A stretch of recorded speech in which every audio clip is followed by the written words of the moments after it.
मुख्यमंत्री योगी आदित्यनाथ ने लखनऊ में प्रेस कॉन्फ्रेंस के दौरान कांग्रेस और इंडी गठबंधन पर तीखा हमला बोला। सीएम योगी ने संसद के शीतकालीन सत्र में पारित हुए वीबीजी रामजी कानून 2025 का समर्थन करते हुए इसे ग्रामीण भारत के विकास में मील का पत्थर बताया। उन्होंने कहा कि जिन लोगों ने दशकों तक देश के संसाधनों को लूटा और भ्रष्टाचार को बढ़ावा दिया, वे ही आज इस पारदर्शी कानून का विरोध कर रहे हैं। देखिए हमारी रिपोर्ट।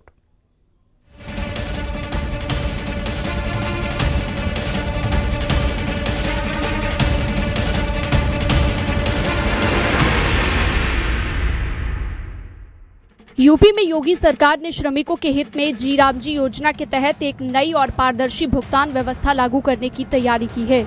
इस योजना का मकसद मजदूरों को वक्त पर उनका हक दिलाना है।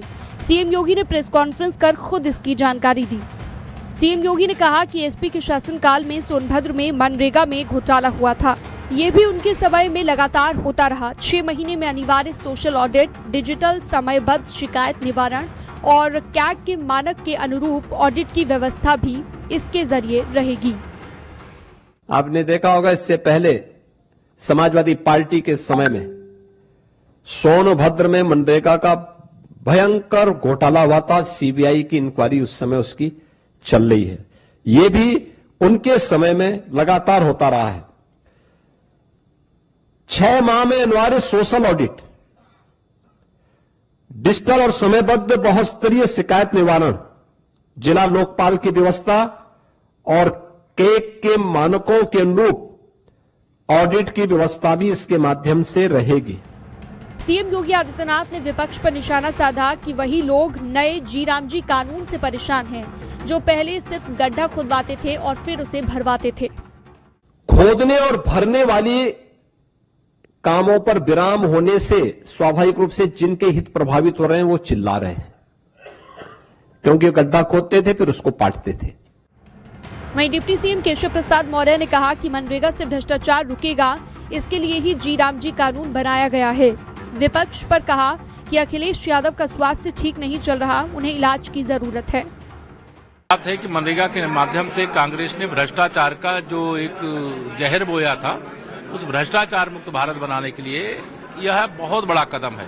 और जी राम जी के माध्यम से गांव का विकास भी होगा, लोगों को अधिक मजदूरी भी, काम भी मिलेगा, मजदूरी भी अधिक। पीडीए की बात करने के साथ साथ में इस पे भी सवाल खड़ा कर रही है। अखिलेश यादव जी को मैंने बताया, बिहार चुनाव हारने के बाद उनका थोड़ा सा स्वास्थ्य ठीक नहीं चल रहा है, वो उनको अच्छे डॉक्टर से इलाज कराना। पर्यटन एवं संस्कृति मंत्री जयवीर सिंह ने कहा कि जी राम जी आने से बेहतर लाभ होंगे, भ्रष्टाचार नहीं होगा और जिन्हें रोजगार ना मिले उन्हें रोजगार भत्ता मिले। जी राम जी एक ऐसी नई योजना नए प्रारूप में दी गई है जिसके और बेहतर लाभ, जिसमें भ्रष्टाचार की बू न आए, भ्रष्टाचार मुक्त हो, 100 दिनों की भी या 100 दिन का रोजगार मिले, जिनको रोजगार न दे पाए उन्हें रोजगारी का बहुत ऊपर है भत्ता मिले। सीएम योगी ने बताया कि मजदूरों के भुगतान में अगर देरी होगी तो इसका मुआवजा भी देना होगा, यानी कि इसके लिए अतिरिक्त ब्याज देना होगा। खेती के मौसम में किसानों को मजदूरी की कमी ना हो, इसके लिए राज्यों को बुआई और कटाई के वक्त 60 दिन तक कार्य का विराम देने का अधिकार राज्यों को दिया गया है, यानी कि राज्य तय करेंगे कि कब खेती बाड़ी का समय है। Bureau report, news 18, UP Uttarakhand.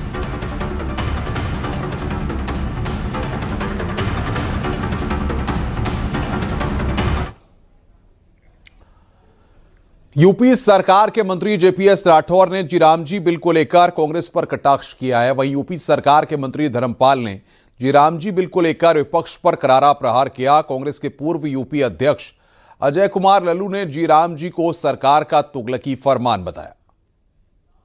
Torture किया गया है, जिस तरीके की घटनाएं हुई, जिस तरीके का भ्रष्टाचार है, जनता ऊब चुकी है और जल्दी से जल्दी ममता की सरकार को उखाड़ना चाहती है जनता। और मुझे लगता है बहुत बड़ा परिवर्तन वहां पर दिखाई देगा। लेकिन सपा और कांग्रेस ये सभी जी राम जी बिल का सीधे तौर पर विरोध कर रहे हैं। अरे वो राम नाम का विरोध नहीं, केवल भ्रष्टाचार नहीं कर पाएंगे, इस बात का विरोध है कि यह सरकार मनरेगा को समाप्त करके मजदूरों के ऊपर सीधा हमला कर रही है, उनके हक अधिकार को छीन रही है। और नया बिल जो ले आई है वह निश्चित तौर से सरकार का तुगलकी फरमान है। सरकार गरीब करोड़ों जो मनरेगा मजदूर हैं उनके साथ विश्वासघात करने का काम कर रही है। जी राम जी का जो बिल है वास्तव में जनहित का है और जनता से बिल्कुल जुड़ा हुआ है। गरीबों की गरीबी दूर करने का है और रोजगार उपलब्ध दिलाने का।